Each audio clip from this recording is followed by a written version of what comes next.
আশা করি তোমরা ভালোই আছো। যে যেখানে আছো সেখান থেকে আজকে তোমাদের সাথে আমি অনলাইন ক্লাসে ভিত্তিতে যুক্ত হয়েছি। আমি প্রফেসর মোহাম্মদ রফিকুল ইসলাম, দর্শন বিভাগ, কুমিল্লা ভিক্টোরিয়া সরকারি কলেজ। কুমিল্লা ভিক্টোরিয়া সরকারি কলেজে দর্শন বিষয়ে অধ্যয়নরত মাস্টার শেষ করবে শিক্ষার্থীদের জন্য আজকে আমি তোমাদের অনলাইন ক্লাসে যে বিষয়টিকে সিলেবাসে আঙ্গিকে নির্ধারণ করেছি, বিষয়টি হলো প্রয়োগবাদ ও মানবতাবাদ নামক বিষয় থেকে তোমাদের একটি বিশেষ অধ্যায়, সেটা হলো প্রয়োগবাদী নীতিতত্ত্ব। বিষয়টিকে এই জন্য প্রাধান্য দিয়েছি যে প্রয়োগবাদী দর্শন সম্পর্কে তোমাদের যেই মূল্যায়ন এবং এই বিষয় সম্পর্কে তোমাদের গড়পড়তা যে ক্লাস, এর সাথে এই বিষয়টি যুক্ত হলে আমি আশা করি তোমাদের যে সিলেবাসের বিষয়টা আছে সেই বিষয়টা আর একটু পরিপক্কতা পাবে এবং অতীতের ধারাবাহিকতায় আজকে এই বিষয়টা তোমাদের সামনে আমি নিয়ে এসেছি। সুতরাং তোমরা যে যেখানে আছো ভালো থাকো, ভালো থাকবে এই প্রত্যাশায় আমি আমার বিষয়ের দিকে মনোযোগী হচ্ছি। সুপ্রিয় শিক্ষার্থী, প্রয়োগবাদ সম্পর্কে তোমাদের ধারণা আছে, আমরা ক্লাসে পূর্বে অনেকবার এই বিষয়টা আলোচনা করেছি। আজকেও একটু ভিন্ন আঙ্গিকে আমি তোমাদের সাথে বিষয়টি নিয়ে শেয়ার করতে যাচ্ছি। আমি শুরুতেই তোমাদের সাথে যে বিষয়টাকে যেভাবে স্লাইডে দেখাচ্ছি তোমরা দেখতে পাচ্ছ, আমি পর্যায়ক্রমে বিষয়টিকে এইভাবে এখানে উপস্থাপন করেছি। প্রয়োগবাদ কি এবং কেন? প্রয়োগবাদী নীতি দর্শন বা প্রয়োগবাদী দর্শনের মূল লক্ষ্য, ওই লক্ষ্য অর্জনের ক্ষেত্রে যেসব প্রতিবন্ধকতা আছে তা অপসারণ প্রসঙ্গে কিছু মতবাদ। সর্বশেষ প্রয়োগবাদী নীতিধারাকে গতিময় করার লক্ষ্যে যেসব বিষয়াদি উপযোগী ওইগুলো সম্পর্কে কিছু বক্তব্য। সুপ্রিয় শিক্ষার্থী, প্রয়োগবাদ আসলে যদিও এটা সাম্প্রতিককালে একটি দর্শন এবং আমাদের সমকালীন দর্শনের একটি বিশেষ অধ্যায়, আসলে বিষয়টি আমরা অনেক পূর্ব থেকে এর সাথে কম বেশি পরিচয় হয়ে আসছি। প্রয়োগবাদটি মূলত অভিজ্ঞতাবাদ, প্রয়োজনবাদ এবং আমাদের বাস্তবতার আঙ্গিকে বিজ্ঞানভিত্তিক একটি মতবাদেরই অংশ। আমরা প্রাচীন দর্শন ও প্রয়োগবাদের কিছুটা ভিন্ন আঙ্গিকে এর মতবাসে কিছু পেয়েছি, যেমন প্রোটাগোরাসের তত্ত্বে, যদিও সেটা অভিজ্ঞতাবাদী মতবাদের একটি বাহ্যিক দিক, যে man is the measures of all things, তথা ব্যক্তি মানুষ নিজেই সবকিছু মূল্যায়নের মানদণ্ড এবং সার্বজনীন মূল্যায়ন সেখানে ইনি অস্বীকার করেছেন। মূলত এটা ব্যক্তি প্রয়োগ প্রক্রিয়ার ক্ষেত্রে সত্যতা বা মিথ্যাত্ব কীভাবে পেয়ে আসছি বা কীভাবে পাওয়া তার প্রয়োজন, তার আঙ্গিকে ইনি একটি নির্দেশনা সেখানে দিয়েছেন। তারপর আমরা মধ্যযুগ, আধুনিক যুগ, বিশেষ করে সাম্প্রতিককালে আমরা এই প্রয়োগবাদী তত্ত্বটাকে আরো পরিপক্কভাবে পেয়েছি। এর পূর্ববাস হিসেবে প্রয়োগবাদ সম্পর্কিত কিছু বিষয়, বিশেষত তোমাদের স্মরণ রাখার স্বার্থে আমরা ক্লাসে বিষয়টাকে এইভাবে তোমাদেরকে বলে থাকি। মোটা দাগে কথাটি এইভাবে আমরা উপস্থাপন করে আসছি। যেমন ভাববাদ, মোটা দাগে সেটা জার্মান একটি দর্শন। একইভাবে অভিজ্ঞতাবাদ ব্রিটিশ একটি দর্শন। অনুরূপ প্রয়োগবাদ একটি আমেরিকান দর্শন বা যুক্তরাষ্ট্রীয় দর্শন। সমকালীন যে সমস্ত বৈজ্ঞানিক চিন্তাধারা দর্শনের সাথে একীভূত করে বিষয়টাকে সামনে নিয়ে আসার পরিকল্পনা দার্শনিক পরিমণ্ডলে আছে, এর একটি বাহ্যিক দিক হলো এই প্রয়োগবাদী মতবাদ। প্রয়োগবাদ সম্পর্কে দুইটি কথা আগে বলে নেওয়া প্রয়োজন। সেটা হলো প্রয়োগবাদ মূলত প্রয়োজনবাদ। একজন ব্যক্তি মানুষ একটা বিষয় বা ঘটনাকে, সেটা সত্যতা কিংবা বৈধতা কিংবা নিজের স্বাভাবিক জীবন জগতের কোনো বিষয়, তা যাই হোক না কেন, এই বিষয়টির সার্বজনীন গ্রাহ্যতার আঙ্গিকে তার ক্ষেত্রে কোনো ফল যদি না আনে, সেই বিষয়টাকে সে প্রয়োজনের আঙ্গিকে কিংবা প্রয়োগ প্রক্রিয়ার ভিত্তিতে তার থেকে সে কোনো ফল পায় না।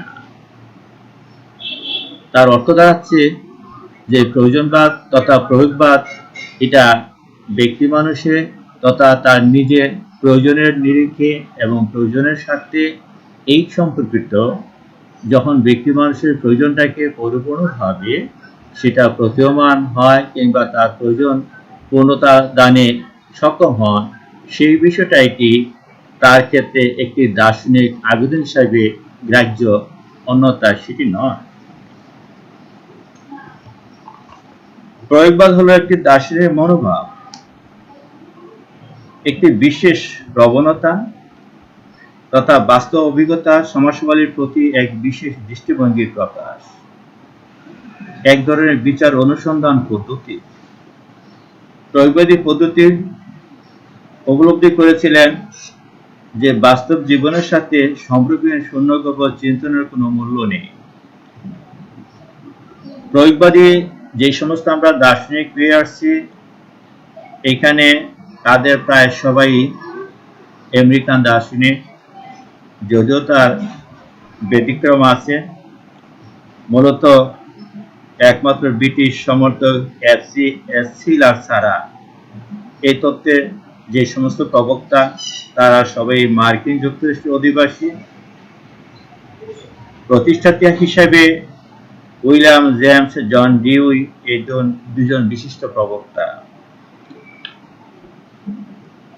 প্রয়োগবাদ সম্পর্কিত যে বিষয়গুলো আসছে, এখানে শুরুতেই প্রয়োগবাদ কি এবং কেন তথা প্রয়োগবাদী সংজ্ঞাটি কি।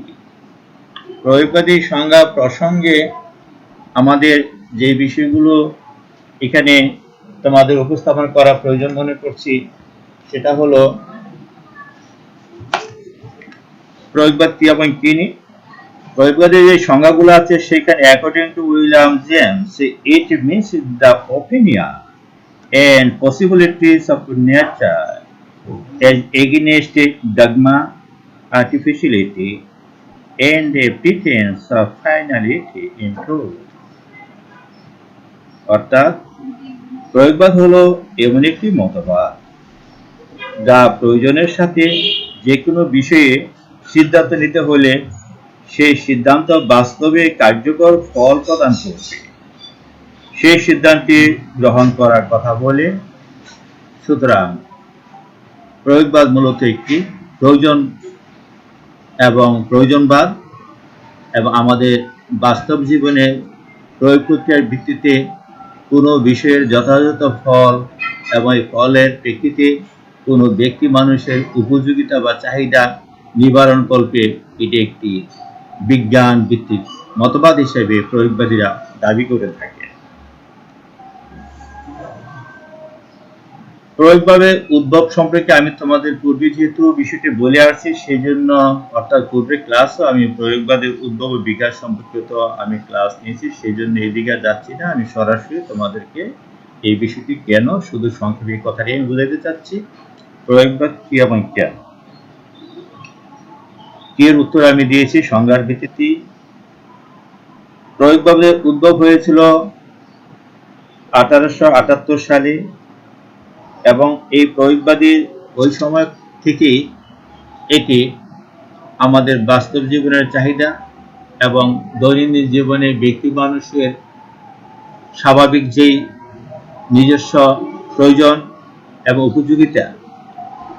এখানে একটি বিষয় তোমাদেরকে পরিষ্কার মনে রাখা প্রয়োজন বলে আমি মনে করছি। প্রয়োজনবাদ কিংবা প্রয়োগবাদ কিংবা ব্যবহারবাদ এই বিষয়টি মূলত অনেকাংশে ব্যক্তির প্রয়োজন, সেটা অর্থনৈতিক, নৈতিক বা অন্য জাগতিক যে কোনো বিষয় হোক না কেন, বিষয়টাকে ব্যক্তিগত ব্যবহারিক সুবিধা প্রাপ্তি কিংবা না প্রাপ্তির ভিত্তিতে এর বিষয়গুলো আমাদের কাছে গ্রাহ্য হয়।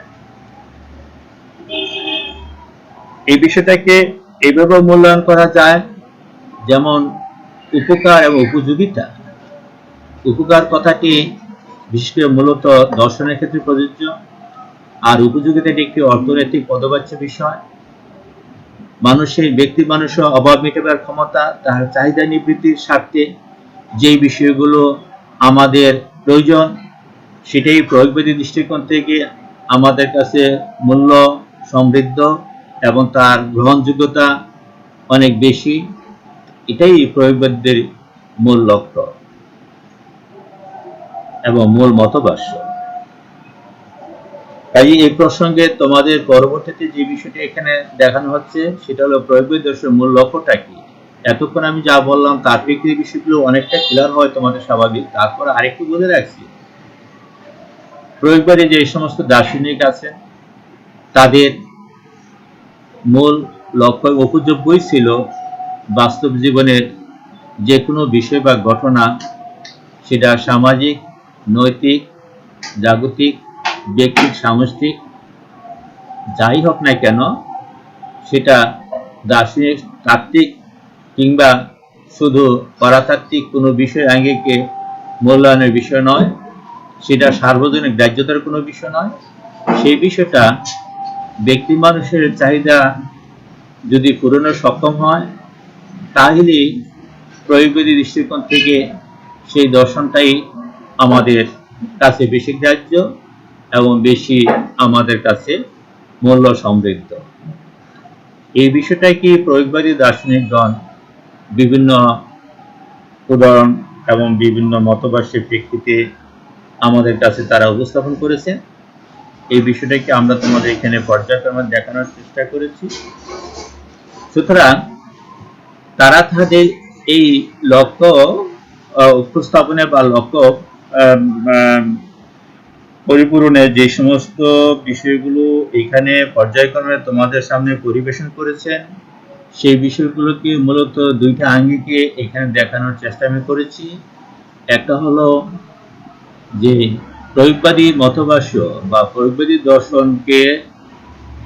প্রয়োগবাদী দর্শনে সেটাকে প্রতিষ্ঠাকল্পে যে সমস্ত বিষয়গুলো তার প্রতিবদ্ধকতার সাথে কাজ করে সেগুলোকে অস্বীকার করা, সেগুলো অপসারণ করা, সেগুলোকে এখান থেকে বাদ দিয়ে সেটাকে প্রয়োগবাদী দৃষ্টিকোণ থেকে তার সেখানে উপস্থাপন করা, এটা তাদের একটি দিক। আরেকটি দিক হলো প্রয়োগবাদী নীতিধারার ক্ষেত্রে এবং প্রয়োগবাদী নীতিতত্ত্বটাকে গতিময় করার লক্ষ্যে যেসব বিষয়াদি এর পক্ষে আছে তথা প্রয়োগবাদী নীতিতত্ত্বের আঙ্গিকে যেগুলো উপযোগী সেই বিষয় সম্পর্কে তাদের নিজস্ব কিছু বক্তব্য। এখানে এই বক্তব্যগুলোকে আমরা তোমাদের এখানে কিছু মতবাক্যের আঙ্গিকে পর্যায়ক্রমে দেখানোর চেষ্টা করছি। সেই বিষয়গুলো হলো এইরূপ, যেমন তারা তোমাদেরকে যেভাবে বিষয়গুলো দেখিয়ে আসছেন সেখানে, যেমন বিমূর্ত ধারণার সম্পর্কিত বিমূর্ত ধারণা। প্রয়োগবাদী অতীন্দ্রিয় মূল্যবোধ চিরন্তন বিমূর্তন ধারণাকে পরিত্যাগ করে।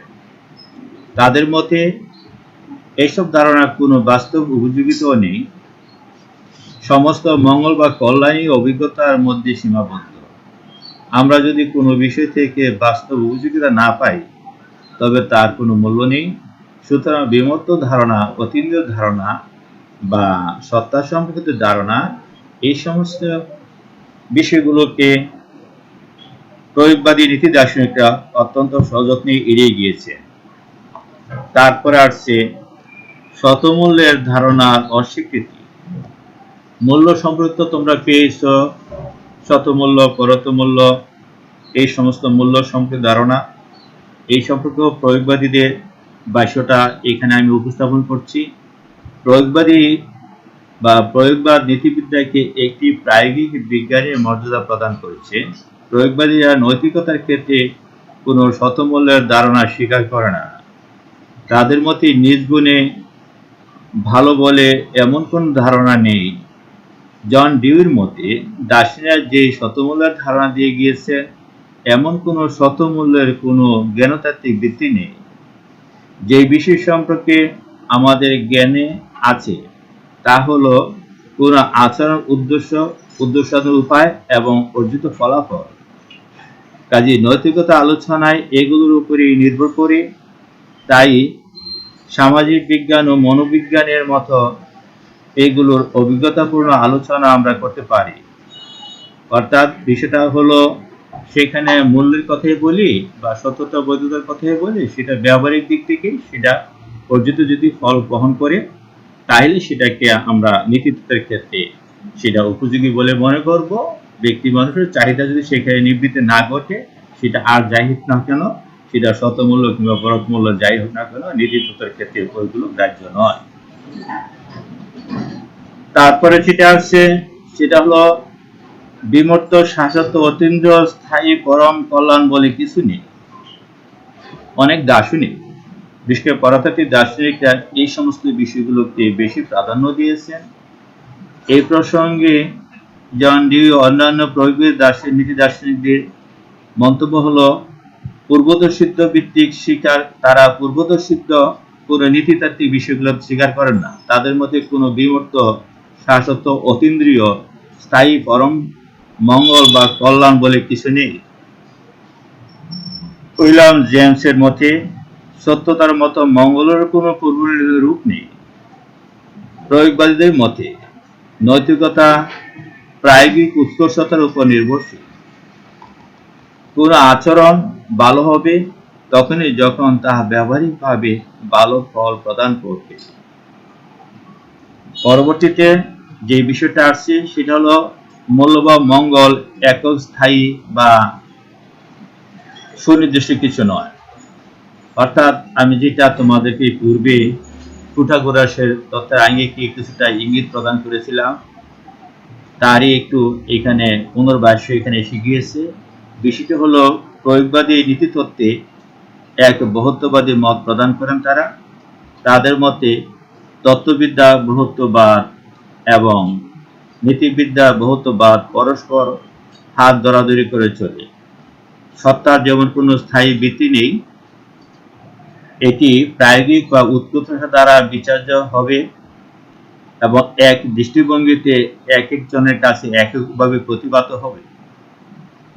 সুতরাং সেখানে মূল্য বা মঙ্গল একক এবং স্থায়ী হিসাবে সেটাকে চিহ্নিত করা যাবে না। এটা স্থান, কাল, পাত্র এবং ব্যক্তিভেদে বিষয়টি ভিন্নরূপ হওয়াই স্বাভাবিক।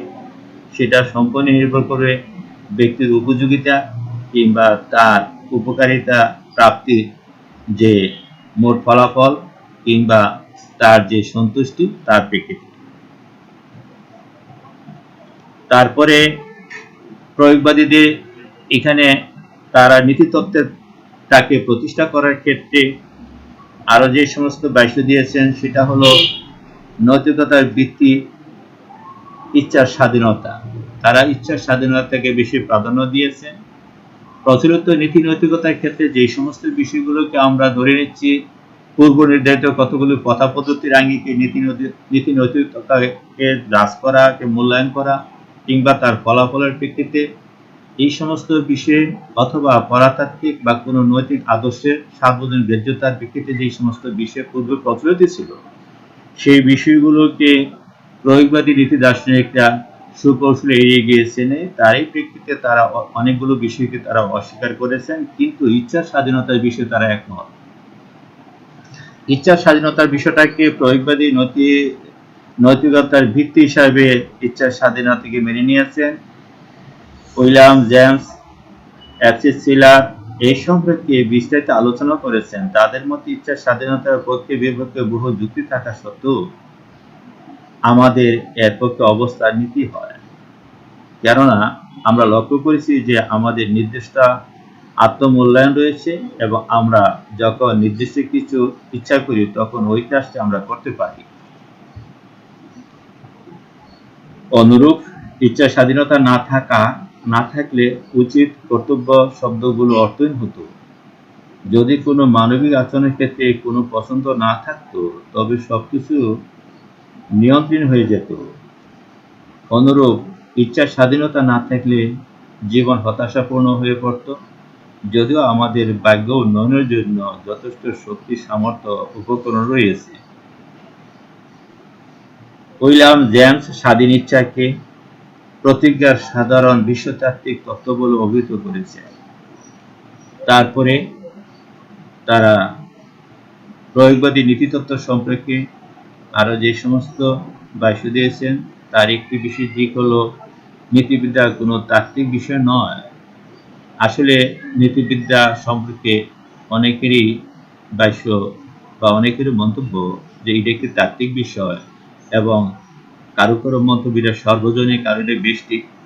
এই বিতর্কে না গিয়েও প্রয়োগবাদী নীতি দার্শনিকরা এ প্রসঙ্গে তাদের যে মন্তব্য সেই বিষয়টি হলো নীতিবিদ্যা কোনো তাত্ত্বিক বিষয় নয়। প্রয়োগবাদীরা নীতিবিদ্যাকে কোনো তাত্ত্বিক বিষয় হিসেবে চিহ্নিত করতে নারাজ। তাদের মতে আমাদের স্বাধীন ইচ্ছা দ্বারা আমরা যেসব নির্বাচিত কার্য করে থাকি তার ফলাফলে আমরা অভিজ্ঞতার মাধ্যমে লাভ করতে পারি। একইভাবে তারা নৈতিকতার ক্ষেত্রে বৈজ্ঞানিক জ্ঞান লাভ সম্ভব বলে তারা মনে করেন। কখনো কখনো এবং কারো কারো এমন ভাষ্য আসে যে নীতিবিদ্যার যে জ্ঞান সেটা ব্যষ্টিক এবং সেটা তাত্ত্বিক, সেটা সার্বজনীন, যৌক্তিক এবং নৈতিক না হয় স্বাভাবিক। এই বিষয়ে তারা একমত নন। প্রয়োগবাদী নীতি দার্শনিকরা তাদের মন্তব্য নৈতিকতার ক্ষেত্রে বৈজ্ঞানিক জ্ঞান সম্ভব। প্রয়োগবাদীর মতে যদি একটি ভালো ফল প্রদান করে তবে আমরা তাকে ভালো বলতে পারি, আর ভালো ফল না দিলে আমরা তাকে খারাপ বলতে পারি। এই সবই আমাদের অভিজ্ঞতামূলক প্রমাণের উপযোগী, তাই নৈতিকতার ক্ষেত্রে বৈজ্ঞানিক জ্ঞান সম্ভব। পরিশেষে তারা যা দেখানোর চেষ্টা করছেন সেটা হলো অকল্যাণের বিষয়টির প্রত্যাখ্যান, অর্থাৎ অকল্যাণ প্রত্যাখ্যান। তাদের মন্তব্য আমরা প্রয়োগবাদী দর্শনে অপ্রয়োগবাদী বিষয় প্রত্যাখ্যান করতে পারি। প্রয়োগবাদীরা মনে করেন যে আমাদের কল্যাণ প্রদান করে, অর্থাৎ যে বিষয় আমাদের কল্যাণ প্রদান করে তা আমরা গ্রহণ করব, এবং যা আমাদের কল্যাণ প্রদান করে না তা আমরা মিথ্যা বা অর্থহীন বলে বর্জন করব। নৈতিকতার ক্ষেত্রে আমরা যা কল্যাণ ও শুভ তাই প্রয়োগবাদী নৈতিকতা হিসেবে গ্রাহ্য। সবশেষে আমরা তাদের এই বিষয়টুকু আমরা জেনে রাখছি, সেটা হলো উৎকৃষ্টতাবাদের সমর্থন। অর্থাৎ এখানে হলো যখন যেমন তখন তেমন, অর্থাৎ ফল এবং প্রয়োজনীয়তা এবং সেটার ব্যবহারিক উপযোগিতা এবং ব্যক্তির চাহিদা নিবৃত্তি, এই আঙ্গিকে কোনো নৈতিকতার বিষয় বা কোনো পদার্থিক বিষয় বা কোনো এই ধরনের বিষয় সেটা ব্যক্তির কাছে কতটা আমলে আসবে এই সম্পর্কে তাদের মতবাদ হলো প্রয়োগবাদীরা নীতিতত্ত্বের হতাশাবাদ এবং আশাবাদের উল্লেখ করে এদের উভয়কে সমালোচনা করেছে। তাদের মতে উভয় মতবাদী এক ধরনের নিয়ন্ত্রণবাদ। হতাশাবাদ জাগতিক মুক্তিকে অসম্ভব বলে মনে করে, আশাবাদ ভাগ্যের উপর নির্ভর করে মানুষকে অলস করে তোলে। উভয় মতই চরমপন্থী। এর মধ্যবর্তী মতবাদ জেমস উৎকৃষ্টবাদের প্রবক্তা হিসেবে তা আমাদের সামনে নিয়ে আসেন, এবং উৎকৃষ্টবাদের মূল কথা হলো আমাদের স্বাধীন ইচ্ছা ও নির্ধারণ দ্বারা জগৎ ও জীবনকে আমরা অধিকতর ভালো বা উৎকৃষ্টতর করতে পারি। অর্থাৎ আমরা আমাদের ব্যক্তিগত স্বাধীন ইচ্ছা কিংবা ইচ্ছার স্বাধীনতার ভিত্তিতে কোনো বিষয়ের প্রয়োজন এবং সেই প্রয়োজন আমাদের কতটা ব্যক্তির চাহিদাকে নিবৃত্তি করতে সক্ষম তার প্রেক্ষিতে নৈতিকতার যে আবেদনটুকু আছে সেটা আমরা গ্রহণ কিংবা বর্জনের আঙ্গিকে মূল্যায়ন করতে পারি, সেটা আমরা সেভাবে দেখতে পারি। সুপ্রিয় শিক্ষার্থী, এতক্ষণ তোমাদের সামনে আমি যে বিষয়টা পর্যায়ক্রমে উপস্থাপন করেছি, বিষয়টি তোমাদের এখানে আমি স্লাইডে যেভাবে দেখিয়েছি তারই প্রেক্ষিতে আমি পর্যায়ক্রমে বিষয়গুলো নীতিতাত্ত্বিক তথা প্রয়োগবাদী নীতিতাত্ত্বিক বিষয়গুলোকে তোমাদের সামনে উপস্থান করলাম। আশা করি বিষয়টা তোমরা সুন্দরভাবে হয়তো বুঝতে পেরেছ। যদি এই প্রসঙ্গে তোমাদের কোনো অনুসন্ধিৎসা কোনো জিজ্ঞাসা থাকে তবে আমাদের এখানে যে তোমাদের আছে, আমাদের যে তথ্য আছে, আমার এখানে নাম্বারও আছে, যোগাযোগের যে ঠিকানা আছে তার ভিত্তিতে তোমরা প্রশ্ন করতে পারো, এবং বিষয় কোনো জানার ইচ্ছা থাকে যদি থেকে থাকে সেই প্রসঙ্গ আমাদের সাথে শেয়ার করতে পারো। সুপ্রিয় শিক্ষার্থী, তোমরা এই কোভিডে ঘরে থাকবে, ভালো থাকবে এবং পড়াশোনার সাথে সম্ভাব্য সর্বাত্মক সময় তোমরা কাজে লাগাবে। আর যে কোনো সময় পরীক্ষা তোমাদের হয়ে যেতে পারে, সময় আস্তে আস্তে অতিবাহিত হয়ে যাচ্ছে। যে সময়টুকু তোমাদের হাতে আছে, আশা করি সময়টা তোমরা ঠিকমতো কাজে লাগাবে এই প্রত্যাশায় এবং তোমাদের সুস্বাস্থ্য কামনা করে আজকে এখানেই বিদায় নিচ্ছি। তোমরা ভালো থাকো, সুস্থ থাকো, সুন্দর থাকো। আবারও দেখা হবে। ধন্যবাদ সবাইকে।